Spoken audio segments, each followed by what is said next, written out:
Hello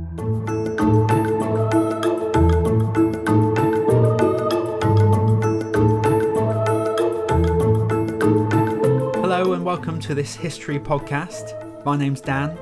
Now, unfortunately, I don't know too much about history, but I am opposite someone who does.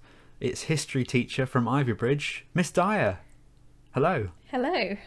So today we're going to start off by talking about somewhere where you do quite a few trips every year.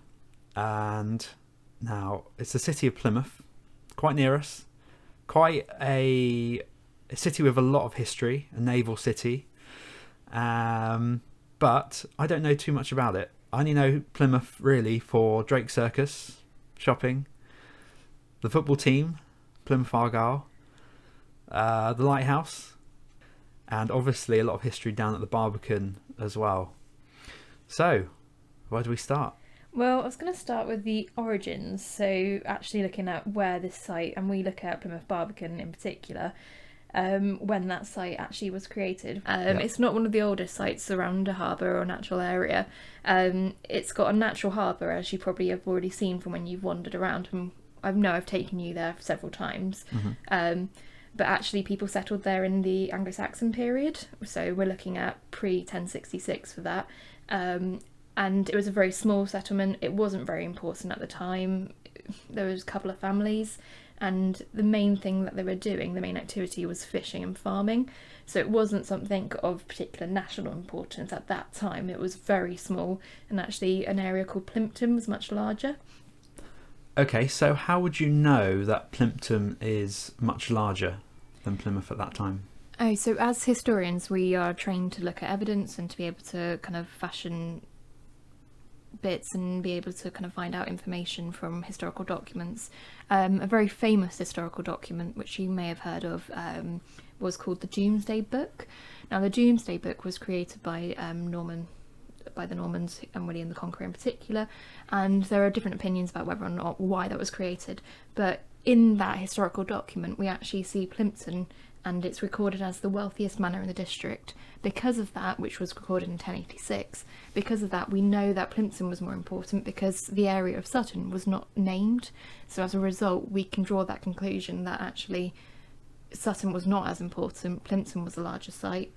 That's the reason why they had a monastery, which actually Sutton doesn't have a religious building at this point. None of the physical remains actually exist, so it's actually quite hard for us as historians to be able to imagine what that site would have looked like. We know that people settled there. There are kind of bits of information that we can gain from it, but we know it was small. We know that they settled there because of the fact that it was good for farming. It had really flat lands which were south-facing, so it was able to grow crops pretty well. It was sheltered from westerly winds, and generally it was just a good site to settle at. However, the River Plym, which is the main source that trade is coming up and going up to Plympton, that begins to actually silt up, and this is due to something which is being mined in Dartmoor. Do you know what was being mined in Dartmoor at the time? Was it tin? It was tin, and it actually causes to have a big impact on the river as a whole.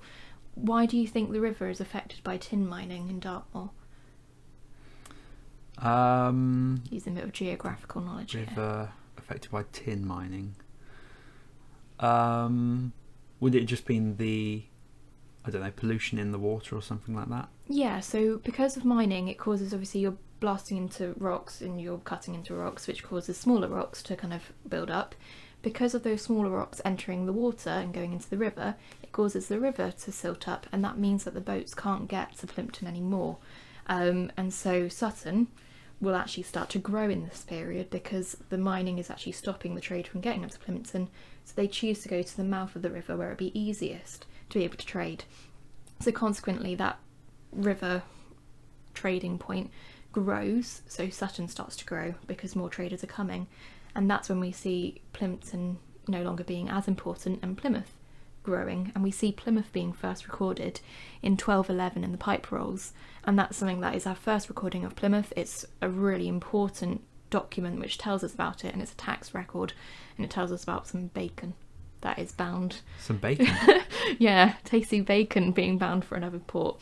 So it doesn't tell us a lot of information about what it looked like, but we can kind of gain from that actually Plymouth has started to grow as a site, and it's becoming more important because of the fact that the fishing industry and trade ships are growing, and actually they're not going to Plympton anymore. The River Plym is silting, and so the mariners have decided to come to Sutton, and Plymouth is kind of born from that. So the area of Sutton, what sort of area would that be? Sort of what we know as the main centre of Plymouth now? No, so the centre of Plymouth is actually a different site.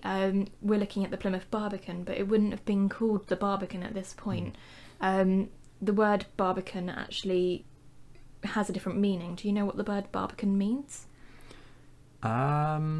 It's, well, something to do with a harbour, maybe for more industrial purposes, potentially.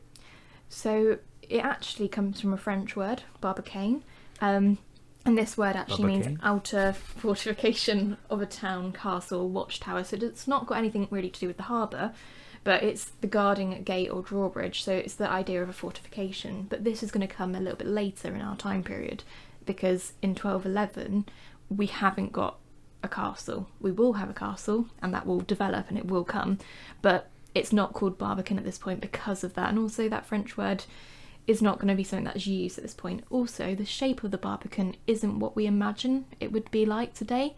So nowadays it's actually a lot larger than it would have been back then, and that's due to development that happens a little bit later on. And actually, you know the road where we've walked along, which has the gin distillery?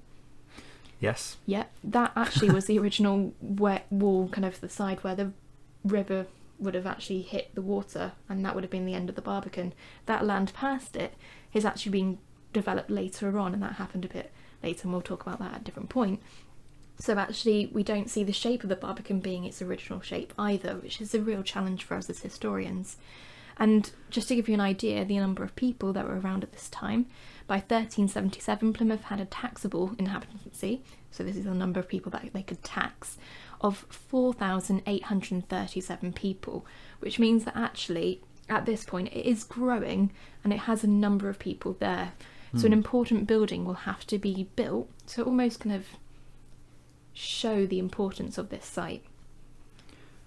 Probably has become the largest city in Devon, or maybe even the southwest at that point.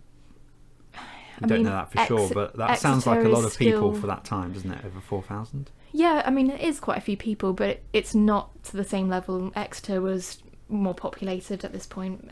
They'd had a rebellion in the Norman era, which many of our students would have studied already, which led to a tower being built by the Normans and William the Conqueror.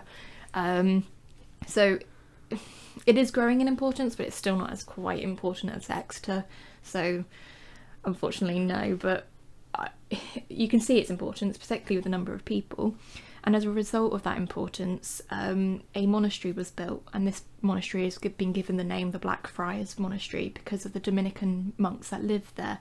And this was built very close to the harbour in 1383. And that's another physical remain that we can physically see, and actually that building has now got a completely different use, not very religious at all. It's now a gin distillery, so I wouldn't recommend doing very many prayers inside the building, as it's not something that is done now. Obviously its use and its purpose has changed, and that's what we're seeing a lot with the Barbican. It's just this area of great historical importance, and actually its importance changes depending on the time period. And early on we've got very little importance, and we're starting to grow. That monastery helps and develops it. And then we see, unfortunately, during the Middle Ages, horrendous war that happened. Do you know anything about a war that might have happened in about the 1300s?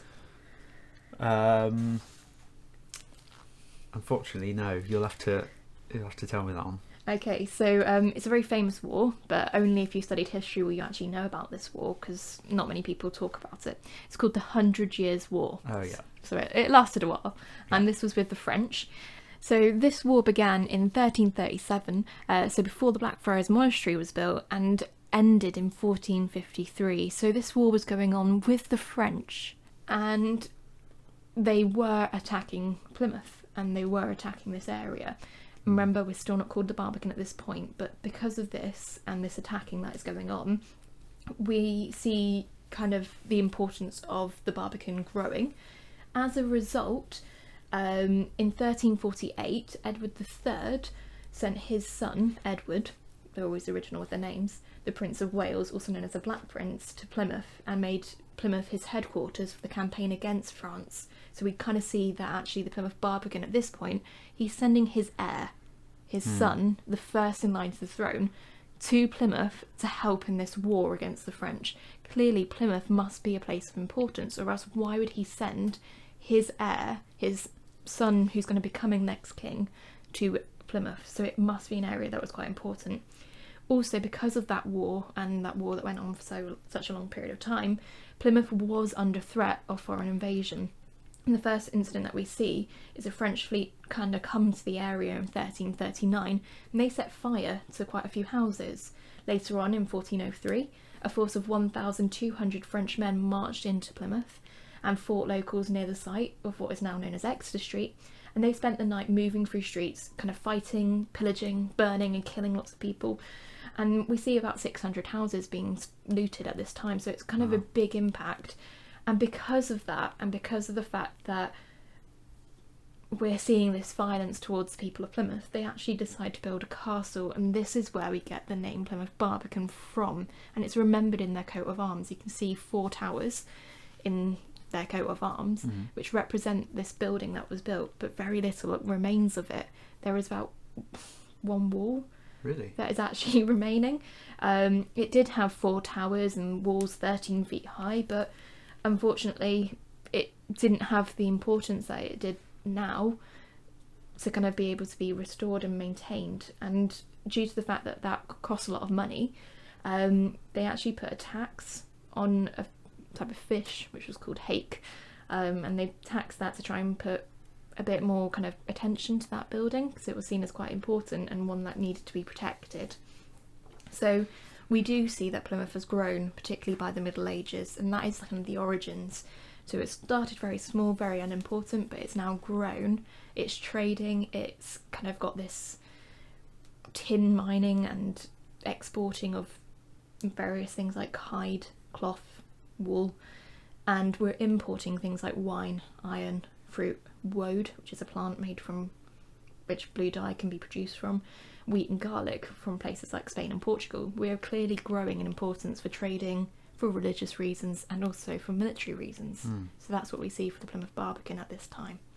So that 100 Years' War, Yep. that's the first time that Plymouth started to evolve into a naval city. Was it mainly naval battles, or just generally defending themselves from the French defence at the moment? Yeah, and we will see people going out from there, but it is mainly defence at this point because of the fact that they're having those invasions. So the idea is to protect it, and we are now growing. We have soldiers being put in, so we are beginning to grow into that kind of military power that we see today, and we still have that importance.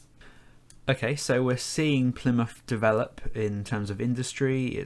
Its numbers of people are growing there. People are settling down. It's also quite a fortress in terms of war and defence for the whole of the country, really. Where do we move to next? So if we're thinking about this and kind of Plymouth Barbican as a whole, we want to try and think now about kind of exam technique and being able to answer the exam questions that will be coming on this particular topic. This is the important part. The knowledge you've got, and actually it's good because the knowledge is there, you've got the knowledge, and therefore we need to be able to put it towards a question. With this particular paper, you need to be thinking about the physical remains, and you want to be thinking about what physical remains can you use to support your point. So when we're looking at this, we've got the Southside Street still exists. We've got the Blackfriars Priory still exists, although its use has changed. We've got the castle, not much remains of it, but we have that castle. It's on Lamhay Hill, so you'll need to remember that key terminology. We've also got the fact that the harbour and the natural harbour still exists as well. We've got the south-facing slopes. All of these things still exist. It's not changed, so we've got a lot of physical remains that we can use. if you're looking at the growth and its origins from the very beginning, you've also got the Domesday Book, 1086. Plympton was the wealthiest manor in the district, so you want to have that ready and at hand. You've also got the 1211 pipe rolls, so there's so much physical evidence and physical remains that you could use in your exam to be able to answer a question about the origins of this site and how it was first created. And that could be a question in your GCSE. Okay, thank you very much for that. I hope you learned quite a lot just listening to that, and that really hopefully should help you in your exams. Yep, thank you for listening. Any questions, feel free to ask your teachers or send us an email. And watch this space, because we're hopefully going to do plenty more of these on an endless amount of history topics in the future. All the history fun. Yeah, you really sold it to them. Thank you very much. Thank Bye you. for now. Bye.